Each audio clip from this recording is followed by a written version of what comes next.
The views expressed in this episode are those of the guests and host and do not necessarily reflect the positions or endorsements of the National Association of Wholesaler Distributors, nor the NAW Institute for Distribution Excellence.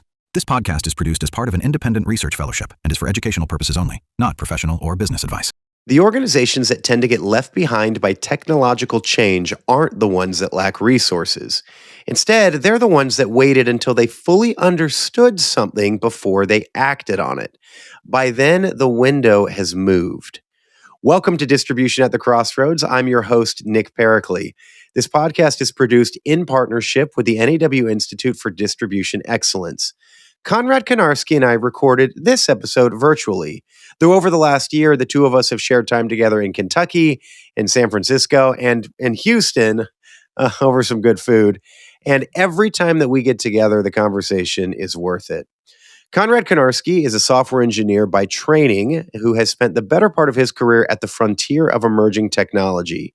Throughout our episode, he's going to go through his background, so I'll let him share that. What I want to focus on is what he is doing now. He's currently the chairperson of the AI Applied Consortium. It's a nonprofit, 7 years old, that bridges AI research, policy, and applied use cases across manufacturing, energy, healthcare, wholesale distribution, and more. They have an impressive board of trustees, and Konrad knows his stuff. There are two things from this conversation that I want you to be on the lookout for. The first is Tariff 360. This is a functional tool that Konrad built over a weekend that during the tariff disruption helped organizations map their tariff exposure across their supply chain. This wasn't a prototype, it was a working system. Konrad and I both remarked that the pace at which this was possible tells you something important about where we are right now with technology. The second is Konrad's passion for policy, and it has to do with what the AI Applied Consortium submitted to the White House on AI regulation. This was a policy posture backed by over 100 contributors, and what was submitted by the consortium actually ended up closely aligning with the policy that the White House presented. Throughout our conversation, Konrad also talks about innovation velocity, and it's this idea of why Blockbuster is a case study now and not a company. Technology is moving fast, and Konrad and I get into it. Buckle up, because we're going to move fast here. This is episode 4 of Distribution at the Crossroads with Konrad Konarski.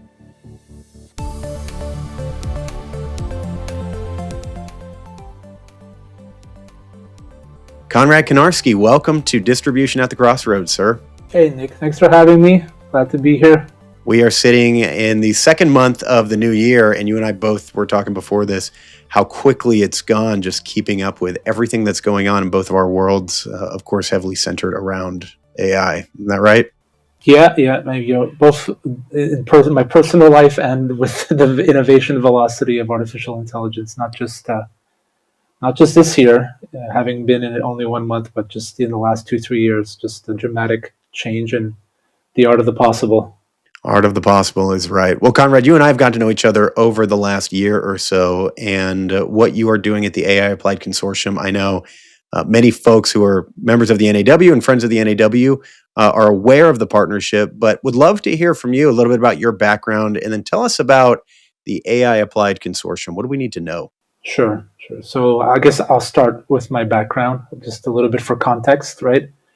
Yeah. My degree is in software engineering, so I have a technical software development background, and I've worked in the emerging technology space for the better part of my life in different shape and form. I started in Canada. I worked for a small company there that was recognized nationally. I think we won Microsoft Solution of the Year and a few other things. Specifically around RFID technologies and logistics and supply chain. Cool. And then I moved to Texas, and in Texas, I got hired by one of my clients to run their IT division in a kind of a unique way by bringing emerging technologies into the energy space. And then from there, I began kind of my entrepreneurial journey. I went through venture capital investment, did some of the, I would think, the most interesting, but also some of the largest projects of their kind in different types of emerging technology spaces, including, if you've heard of it, Nick, a vessel called Shell Prelude, which look it up if you've never heard of it. It's the world's largest vessel. I didn't build it, but the company that I stood up built out different wireless tech for it. Very cool. And then for the last decade or so in artificial intelligence, first with IBM running their AI Center of Excellence, then working here in North America with various IT companies in the AI space, kind of leading the go-to-market strategies of artificial intelligence, as well as chairing the AI Applied Consortium, which is a non-profit. So this is a good transition maybe to sharing about the AI Applied Consortium. So yeah, definitely. So the AI Applied Consortium is, I think, now more than 5 years old. It started at a roundtable discussion, actually out in Louisville, Kentucky, with several academics. Initially with the goal of kind of just bridging the gap between AI technologies and technology providers and academia. And then it really grew into this kind of multifaceted effort with different verticalized specializations, including wholesale distribution and other what we call councils. So we have verticalized councils where industry professionals sit and support the direction of the consortium around artificial intelligence. And then kind of above that, in terms of structure or org, is our trustee board. So we have 15 trustees. The last two that were nominated were the senior vice president of Visa, Sam Hamilton, and Dr. Satyam Priyadarshi, who is the former chief data scientist of Halliburton. So this is the type of nature of the board. It's cross-functional. There's people in tech, there's people in academia. We have deans, we have professors. And ultimately, what we're trying to do is we're trying to enable end users to be able to adopt this technology, break barriers of adoption, and that is kind of verticalized, very specific to different industries. So, we have actually this thing that we put out, we'll talk about later, called the AI Policy Posture, and each vertical has kind of their own set goals. So we're looking to look at top of mind use cases, find ways in which AI can enable those use cases or problem statements. We are looking to help drive policy in particular industries based on maybe limitations or barriers in policy that exist. So here we are. We're doing a lot of great things, working with a lot of organizations, including the National Association of Wholesalers. Excellent. Well, take us back, Konrad, to Louisville, Kentucky. 5 years ago, the world looked very different, not just because, there was a pandemic going on and supply chain disruptions all around. What was the conversation like, looking at lowering the barrier of adoption for AI, for people and for organizations? What was that conversation like? What were the themes, and what really was the vision, and how has that evolved? That's a good question. So I think it was actually 7 years ago. So first thing that came to mind, where large language models were. Sure. And I remember implementing BERT for I want to say it was an autonomous agent to support recruiting over SMSs. And I remember how challenging and limited it was to be able to use large language models back then. Yeah. Obviously, there was potential. There was a whole hell lot of hallucination, and it happened quick and fast and was very obvious, whereas now it's a little more subtle.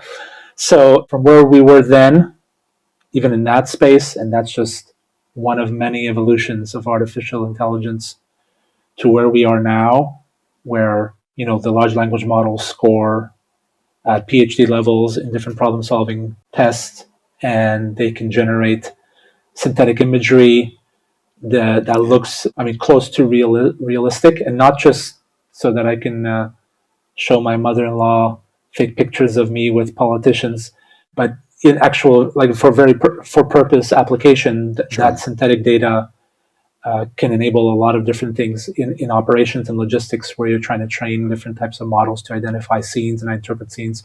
And that then translates to, without getting too technical, large vision models and passing an image and asking for context. There's so many use cases that have been opened up through that capability.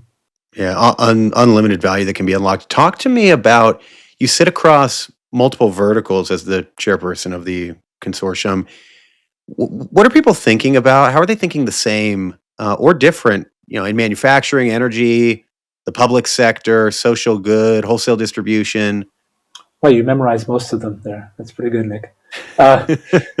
So I think the common reason to be on the council, I think, is to learn from the mind share, and that mind share is very important in this space for many reasons. The speed in which this technology moves demands that kind of probe into the space at many different levels, organizationally and operations and in technology. And also because it's still a little bit of an unknown, like how can I use it? What are the best practices to scale it into my enterprise? Pilot worked great, but these are all these other levers that I have to pull to make this work at scale. I mean, there's a lot of exploration and implementation of large language models because this is what's kind of top of mind, and maybe the catch-all bucket for a lot of people. There are specific overlaps in kind of even people catching up in machine learning and neural networks in general. Some of the flexibility of using computer vision to apply into context for public spaces in the public sector and for operational environments in the shop floor. There's commonality there as well. So I think there's a general commonality for knowledge and the necessity for that. More so, I think, maybe I'm biased and not in many other technologies because of how it's still a little bit of the Wild West. It's still a little bit, it's moving very quickly. And also some commonality in the specific applications of the technology and why do I want it? Like there's a lot of new doors that now you can open, and those new doors generally tend to look the same. Yeah. I know policy is something that I don't know, Konrad, if it's fair to say is near and dear to your heart, but you've certainly been a force for policy. Tell us about the project that you did that you submitted to the White House within the last 12 to 18 months. Yeah, we built, I think now in 2 iterations, what we call our AI policy posture, which is a document that is available on our website, available on LinkedIn, available online on the Office of Science and Technology site as well, if you Google AI Applied Consortium policy posture. And it is in effect kind of a consolidated view built by our trustees and our councils. So more than, I think, 30 people signed on to it, but in reality, it's supported by a network of more than 100 people that contributed to the direction. And it basically outlines in kind of a succinct for purpose form using a structure where we have, we call it like different user groups. So academic, public, policy, technology vendors, and as well as different industry focuses. So focuses in the form of wholesale distribution, in the form of life sciences, and other industries. And these professionals, they contributed to basically ways in which we feel the federal government should regulate, invest in the technology and artificial intelligence, and a justification for why, and supporting evidence for what is there already and how can it be built and augmented. That was built, signed on by all these professionals, and it was submitted as part of a call to action from the federal government to elicit responses to help formulate the White House AI policy. And a good majority of what we kind of articulated in either explicit or implicit form made it into the policy document. I think I did a semantic similarity search because I have too much time on my hands and a lot of AI tools to tinker with. And out of the documents that were submitted, like the semantic similarity for our submission was higher than the 99 percentile, like 99.7. So now, to be fair, Konrad, is semantic similarity, is that dropping both documents into ChatGPT and say, tell me where these are similar? No, there was 10,000 of them. So there was an autonomous loop and a semantic similarity. There we go. Algorithm with embeddings and all that fun stuff, just as a pet project. So, there you go. By the way, not a good best practice to dump. I mean, you could do it to tinker, but not at scale. Yeah, certainly. I mean, with what you're dealing with there. Share with us some highlights. The federal government has obviously been very vocal about AI. This is a nonstop topic, and sitting here at the beginning of the year, big conversation that's happening at both the federal and state level at where regulation is going to occur. What was it that was brought up in that policy posture that you think organizations can benefit from hearing?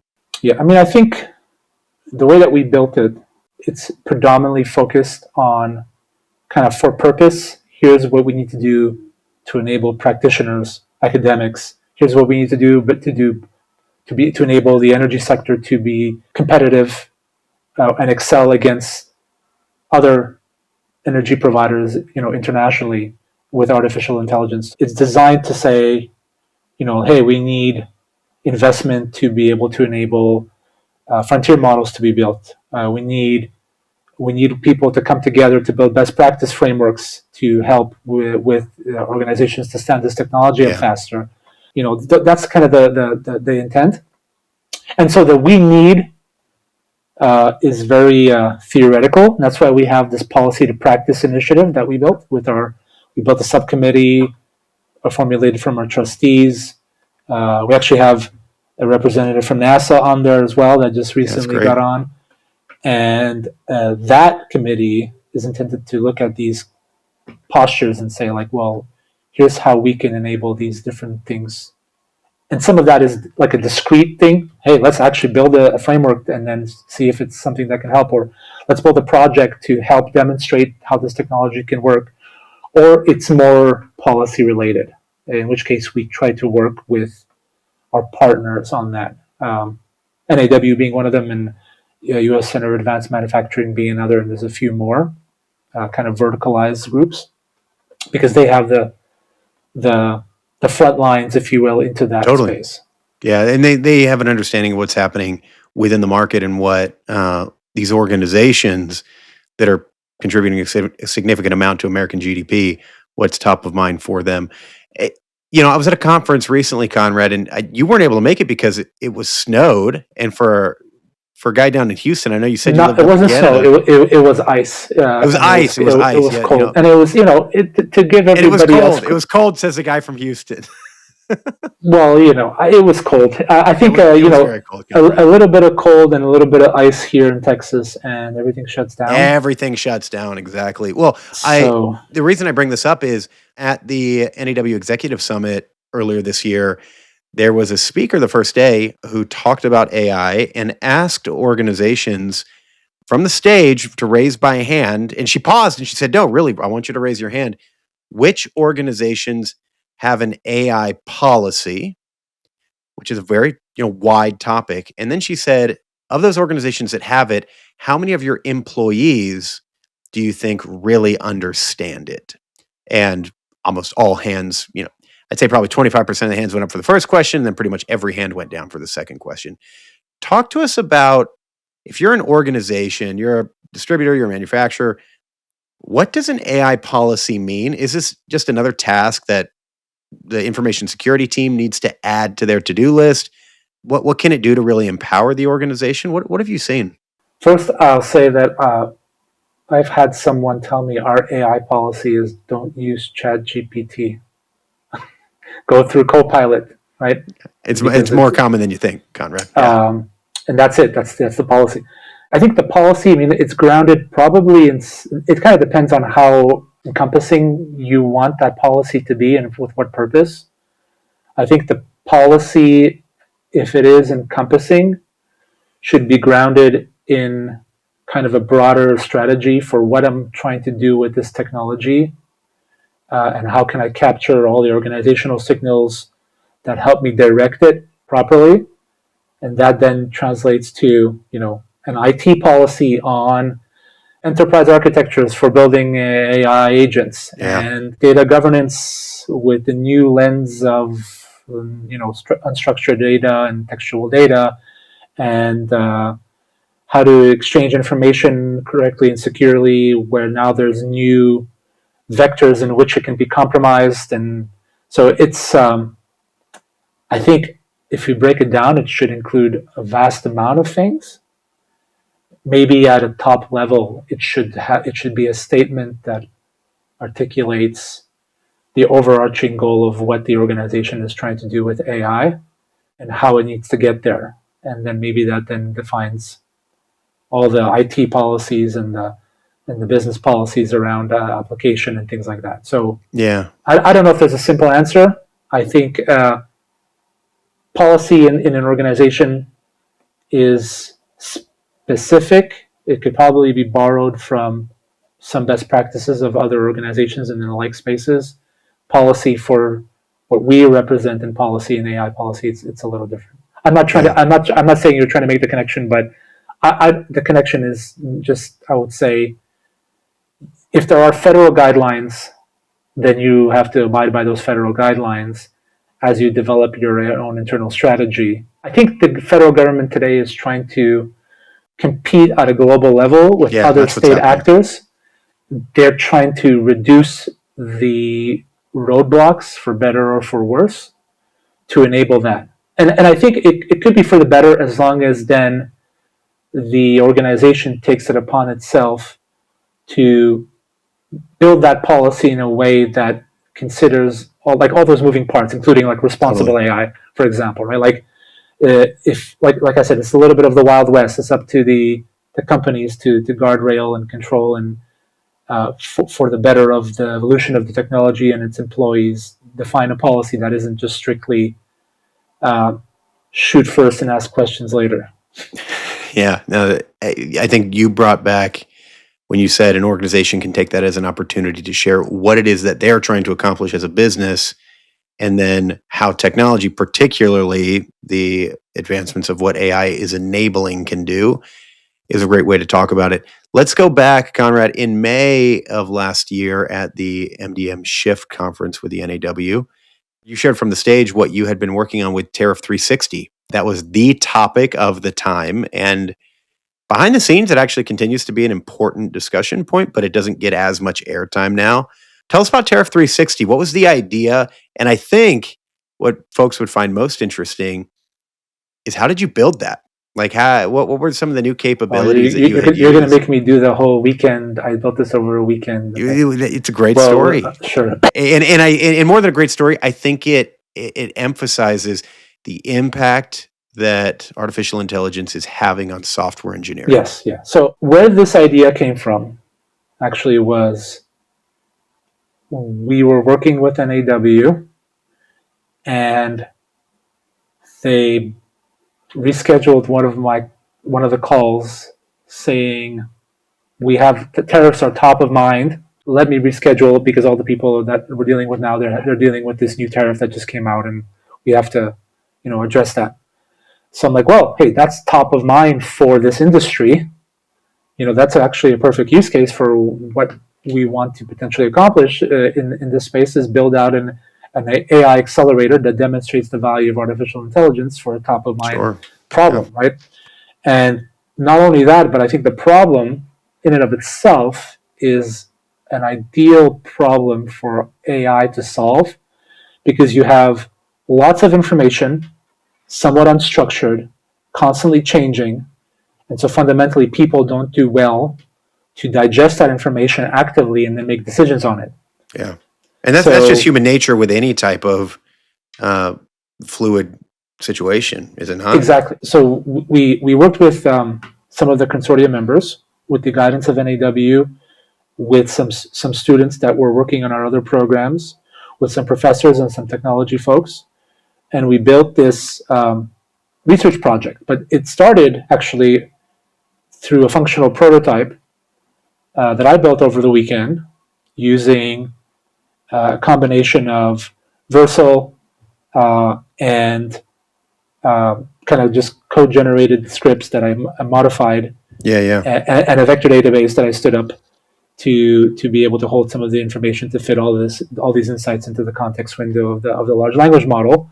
And we built this kind of functional demonstration of the system that served as a good initial foundation for everyone to gather around and to enhance across all the workflow. And so what it did basically is, it took an organization's name.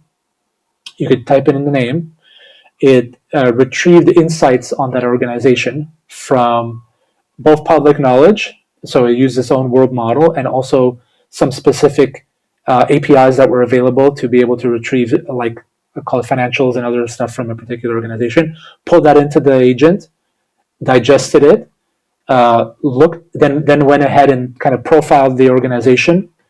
Based on the profile, it retrieved what it felt to be all the information sources around tariffs that are relevant to it. So what input products does the organization potentially use as part of its manufacturing process? What type of machinery is it using in its production or otherwise? Where is it selling its goods to? Where is it buying its goods from? I mean, significant amount of context that you have on kind of an organization and the goods and services that they produce and where it exists in the supply chain. Because oftentimes we think about this as just kind of a point in time or a point within a process, not how it is situated or positioned relative to all of its kind of dependent and codependent assets. Yeah. So we did that. We profiled. We looked at all those data points. We used the AI as a domain expert, kind of grounded in its own repository of knowledge on how tariffs work and everything else, to kind of analyze that and understand the risk and impact and recommend kind of direction. So a simple example is you're using machines manufactured in China to produce your product. We know it's this type of machine, likely because of the way that you produce it. These are the other vendor suppliers available to you in countries that have less restrictive tariffs. And here's another dynamic, which is like, is it easier for you to buy in China and pay 100% tariff or whatever it was at the time, or buy in Germany and pay a 30% tariff based on lead times and what your supply chain looks like and everything else? Sure. I'm not a tariff guy, but there was tariff people that were experts that kind of contributed to the discussion. So that was one thing. And then we also kind of we did a very much for purpose assessment. Sure. And this is based on the guidance we got from our domain experts, where, price decisions, they're not publicly available. They sit in contracts and nuance clauses in contracts. So similarly, you could use this tool to look at a contract or a group of contracts and understand the risk exposure of tariffs on that particular agreement, right? Kind of that whole portfolio was put into this application with the purpose of demonstrating the technology and potentially enabling some people with some capabilities that were relevant to them. And so the feedback we got was a lot of small, medium-sized businesses can make use of all of this. The larger companies, they have teams that can do a lot of the initial profiling. Sure. But hey, the for-purpose contractual assessment pieces, those are valuable because one way or another, somebody has to go through that. So we built this as a research project. We're actually putting out their full research effort out at the beginning of March, co-published with our partners. We will make the app, we've kind of already made it available in controlled forums to different end users. I mean, ultimately, what we're trying to say, because tariffs, as far as I see them now, they're not as much of a moving target as they used to be. Yep. Is that this technology can help with a very specific purpose for a top of mind use case in the wholesale space, distribution space, and logistics, to be able to manage this moving target. But more generally, it is a fundamental example of how this technology can be used across any dynamically moving, high volume, unstructured information that requires augmented insights from, whether today it's tariffs and tomorrow it's some other operational need. Yeah, a couple of things that I identified as we worked through this. One, the pace of which new technology tools can be brought to life is very different now than it was before, due to things that you can now do with agentic engineering and software development as a whole. So I was really impressed by that when it happened, Konrad, but also how those who partner with domain experts, you admitted you're not a tariff expert, but those who partner with them and have a solid understanding of what is possible with technology, that combination is lethal. Where else have you seen that play out in other industries? Yeah. So first, as you say that, what I think is kind of fundamental to where this technology is going, is empowering end users with the ability to build. I mean, I think that's even to some extent the strategic goal of these large language model big players, right? The frontier labs, To yeah. get this into the masses, to be able to create it. It's also, I think this is a good introduction to this discussion. We work with the World Economic Forum, supporting research for them that talked about, I think they put out this report on skill sets of 2030. And I remember being in a roundtable specifically in DC, in George Washington University, where we elicited that off of the roundtable that I was supporting.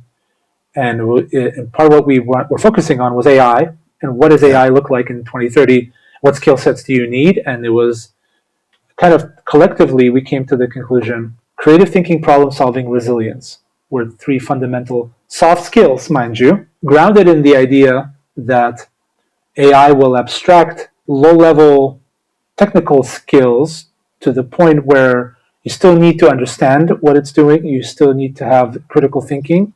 Yep. You still need to be able to move and build out around the problem to solve it.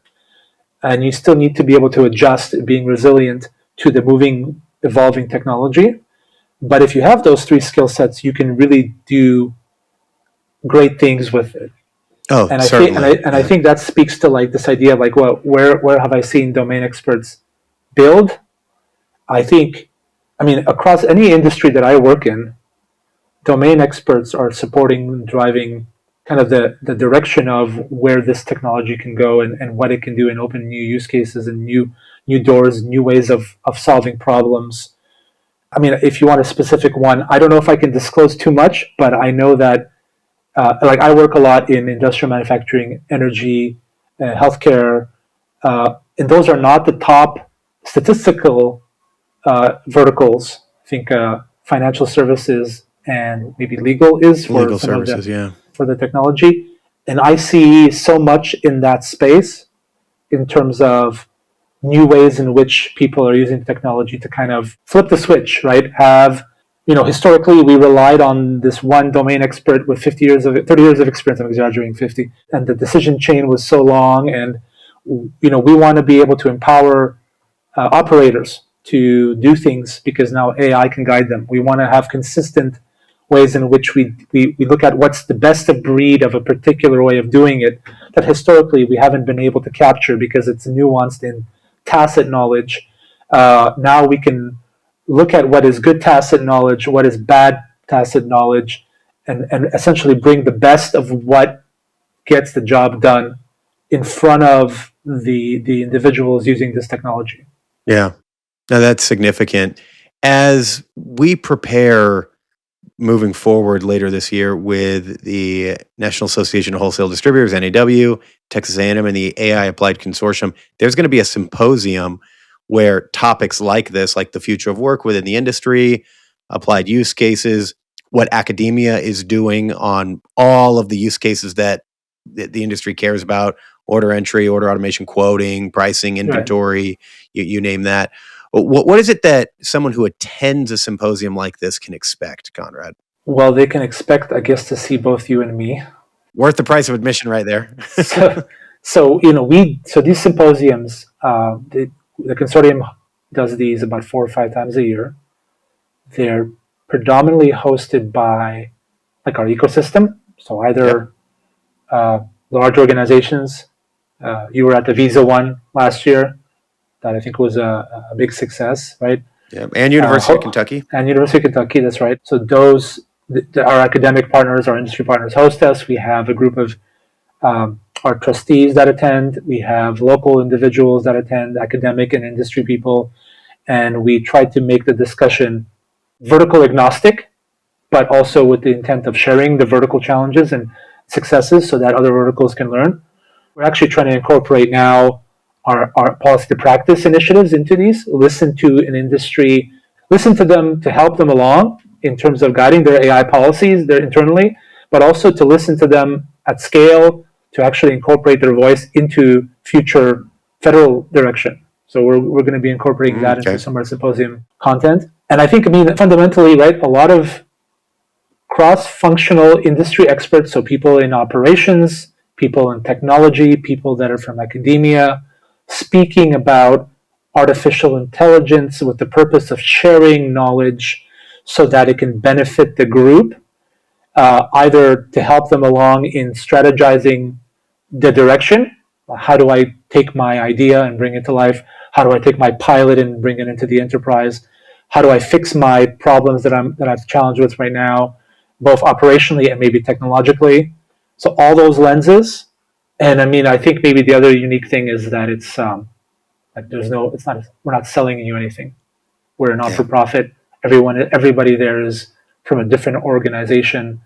We all have a unified kind of goal. So it's I've just been recently told like it's a really nice, non-threatening environment for you to listen and learn and gain something out of this, so that you can take it back and take action. The only thing that I want to enforce is that there has to be some action. I've been in audiences and I've asked the same thing, like you said. Someone raised their asked the audience to raise their hand. I asked a simple question in an audience that I kind of knew were a laggard, but it was a pretty big audience.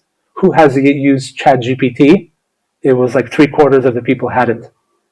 And my simple call to action is like, you'll never know the art of the possible if you've never used this, if you've never tinkered and not just tell it to count to 1,000,000, saying raspberry after each number. Yeah, you know what? I can promise you that I will not be the person that asks it to count to 1,000,000 saying raspberry. Someone close to me once told me that in order for a leader to imagine the possibilities in the 21st century, you have to understand the capabilities of technology. And the issue that I think many organizations have had to overcome or will have to overcome is there is a capability muscle and learning muscle that you have to exercise and spend time doing, which has not always been the case. Technology certainly has had advancements over the last 15 years, but what AI can now do is different. Organizations are facing decisions as it relates to AI. What do you think the decisions are that the industry are going to face in 2026 and beyond?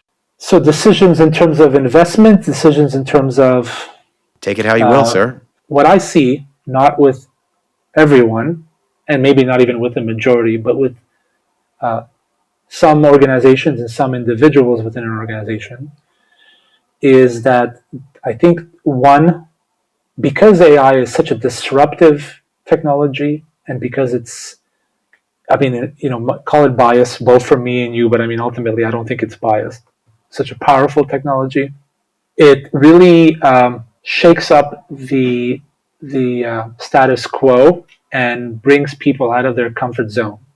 I think, and with all due respect, because probably some of that domain knowledge that they have, that they built, went into the training of these models. So there has to be a level of respect there. But that very fact makes it difficult for people and organizations in some spheres to open up that browser and go to ChatGPT and tinker with it with purpose, right? To understand its capability. It's I don't believe it'll do this, or I don't really understand what to do here, right? Like it's because it's such a disruptive technology. People that have probably a ton of domain knowledge, some of them are challenged with it. So there's a way to solve that, and it's just engage the right way and benefit from, like, ultimately this tech as it exists now and in the near future is there to augment decisions, especially from like domain experts with dozens of years of experience, right? Yeah. Or to tap into their domain expertise so that it can be replicated across the organization. So the imminent low-hanging value there is really, I think, maximizing what the people with all this domain knowledge can do. Yep. Now, coming back to your original question, what are organizations thinking about? I mean, again, depending on where you are in the adoption curve, I think a lot of people are looking to bring this at scale into the enterprise. I think enterprise architectures today across all the top tier hyperscalers have enabled that through different means. So they have democratized some of the ability to build AI agents. They have build robust connections to be able to store knowledge, bring in knowledge into context windows, all this stuff that is fundamental to standing up AI, in agentic AI and large language model technology. Yeah. So I think that many organizations are trying to bring this technology with purpose into kind of an enterprise grade level. So I think they're thinking of that. I think the forward-looking organizations are probably trying to understand where the largest or most disruptive next innovation will be in this space, because I believe that, again, perhaps biased, but definitely a relevant point, that this technology, right, it is being so disruptive, and I'm sure you've heard of this concept of like innovation velocity. I think we mentioned it at the beginning of Yep. this of the podcast. So innovation velocity is one of the reasons why Blockbuster became obsolete, right? Yeah. They sat on the sidelines, and Netflix came around and streaming came around, and by the time they realized they needed to do something, it was too late. So that problem becoming more and more common, because the technologies that are being invented, brought to the masses, are becoming more and more disruptive. Totally. And the window in which these organizations now have to adjust is also becoming smaller. So I think, again, if you're a laggard, you're probably thinking maybe I should open my browser and use ChatGPT. If you're in the middle of the pack and you've trialed this technology, it's um, how do I scale this? How do I bring this into my enterprise architecture? How do I build policies around the enterprise to be able to enable it at volume? Reuse it, kind of like digital maturity aspects of it. Totally. And if you're a forward-thinking individual, I think one thing you're doing is looking at ways it's most disruptive. You're also potentially thinking, and I've had these conversations, very interesting ones, both in federal spaces and also kind of amongst end users. So with no other technology has the aspect of data collection been more important, and just general digitization. So it's no longer an opportunity loss to sit there and not do something that is limited to, well, now I can't do these predictions that I wanted to do if I collected this data. So now I have to send someone out there and do something manually. It's now I'm not collecting this data. I can use this data as a foundational set of information that I can use in the future to train my AI. Exactly. To become competitive advantage in the future. So I'm losing that opportunity loss that has like downstream value. And the last thing I'll leave you with is, and this is an interesting idea, but I think is relevant also. And so I deal a lot with operators, right? People that are in the floor moving around using augmented decision making. Some of those operators, the idea is like, today, my managers run the floor. Tomorrow, I want to empower my operators to run the production plant or whatever. The day after tomorrow, those operators that are running equipment, that equipment is going to be autonomous. In the future, the tacit knowledge, the digitization that was captured today, that was used tomorrow to empower the operators, the day after tomorrow will be used to empower autonomous robots, autonomous vehicles that are industry specific, intended to operate and maneuver in these environments. The data collection of today, the efforts of today, more so than ever with any other technology, have a much far-reaching impact if you just sit on the sidelines. The potential of kinetic energy and therefore value in an organization is a lot higher based off of that. Thank you for sharing that. I know from the interactions that we've had, Konrad, I've always left more optimistic about what this technology is going to do across various industries, but also more driven to make it real now for organizations. So I look forward to seeing you throughout this year at the various symposiums, at a minimum, down there in College Station. If people want to get a hold of you and want to learn more about the consortium, how they can participate, what some of the opportunities are, how do they do so? I think they could fill out a contact form on the AI Consortium site. Okay. Or there's a info at AI Consortium, or AIconsortium.org, or they can just reach out to you, and you can forward. And we can pass them along. Vet and forward the contacts. Yeah. Yeah, absolutely. Well, very good. Well, thanks for coming on Distribution at the Crossroads, Konrad. Appreciated the conversation. Yeah, Nick, thanks for having me. Appreciate it. Look forward to seeing you later in the year.